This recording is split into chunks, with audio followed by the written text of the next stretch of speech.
So hello बच्चों, class 12 physics NCERT exercise chapter 4 का 6 question लेते हैं अपन। तो क्वेश्चन में क्या गिवन है, 3 centimetre wire carrying current of 10 ampere is placed inside a solenoid perpendicular to its axis.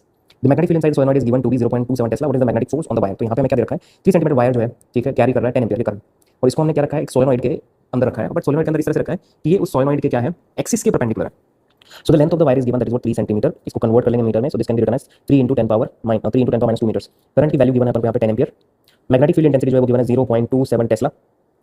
Okay, and what is the magnetic force on the wire. Magnetic force जो है वो हमें फाइंड करना है कितना होगा, and as the wire is placed perpendicular to the axis of the solenoid. So solenoid को हम ऑब्जर्व करते हैं।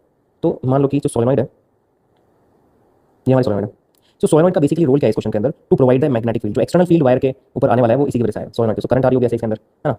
तो जो भी करंट होगी, बट जो मैग्नेटिक फील्ड इनसाइड सोलेनॉइड, तो मैग्नेटिक फील्ड उसके अंदर जो प्रेजेंट है वो इतना है, तो हमें उसको जानना है। यहाँ बेसिकली मैग्नेटिक फील्ड जो है सोलेनॉइड के अंदर वो प्रेजेंट है, और इस मैग्नेटिक फील्ड के परपेंडिकुलर जो है वो हमने वायर पर रखा, तो ये हमारा मैग्नेटिक फील्ड हो गया।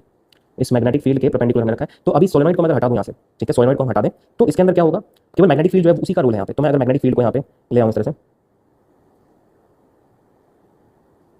तो मान लो कि ये जो मैग्नेटिक फील्ड है मैं इसको ऐसे ले आऊँ यहाँ पे, ये हमारा मैग्नेटिक फील्ड है। सोलेनॉइड को एक बार के लिए मैं हटा दे रहा हूँ यहाँ से। तो ये मैग्नेटिक फील्ड है बेसिकली, जो एक्सटर्नल मैग्नेटिक फील्ड होगा वायर के लिए, जो इसके एक्सिस के। तो सोलेनॉइड का जो एक्सिस है वो क्या है, वो इस तरह से, ये सोलेनॉइड की एक्सिस होगी, इस एक्सिस के परपेंडिकुलर रखा हुआ है। ये सोलेनॉइड का एक्सिस है, इस एक्सिस के क्या हुआ है, परपेंडिकुलर हमने वायर को रख दिया ऐसे, जिससे करंट पास हो रही है लाइक दिस। अब ये जो वायर है perpendicular to the axis of the solenoid, ये इस मैग्नेटिक फील्ड में कैसे रखा हुआ है, नॉर्मल मैग्नेटिक फील्ड में कैसे, normal to magnetic field present है। तो अब इसके ऊपर जो फोर्स एक्ट होगा उसके लिए फॉर्मुला हमें यूज करना है। तो सोलेनॉइड का रोल नहीं, सोलेनॉइड केवल क्या प्रोवाइड कर रही है, इतना मैग्नेटिक फील्ड। तो बेसिकली इसके अंदर जो फोर्स एक्ट होगा वो हो जाएगा I D L sine theta.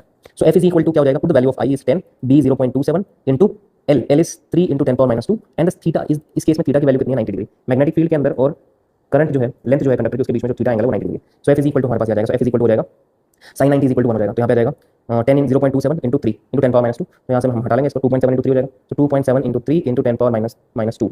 Okay, तो इसको जब मैं सिंप्लीफाई करूँगा, 27 3 81, तो ये अपन मिल जाएगा F is equal to 8.1 into 10 power minus 2 newton. ये हमारा फोर्स होगा इस कंडक्टर के ऊपर एक्ट होगा, ठीक है। अगर मुझे इसकी डायरेक्शन भी फाइंड आउट करनी है, मैग्नीट्यूड ऑफ द फोर्स, अगर फोर्स की डायरेक्शन बतानी है तो वी यूज कौन सा रूल यूज करेंगे अपन, फ्लेमिंग्स लेफ्ट हैंड रूल, ठीक है, to find the direction of magnetic force. तो इस तरह से हम लोग इस क्वेश्चन को सोल्व कर सकते हैं। बहुत ही सिंपल सा था, बस ये समझना है कि जो सोलेनॉइड है उसका कोई रोल नहीं है, बस वो केवल मैग्नेटिक फील्ड देने का काम कर रही है। तो ये एक्सटर्नल मैग्नेटिक फील्ड जैसे बिहेव करेगा। सो जब किसी एक्सटर्नल मैग्नेटिक फील्ड में हम करंट कैरिंग वायर को रखते हैं तो उसमें फोर्स एक्ट होता है, तो इस तरह से फोर्स एक्ट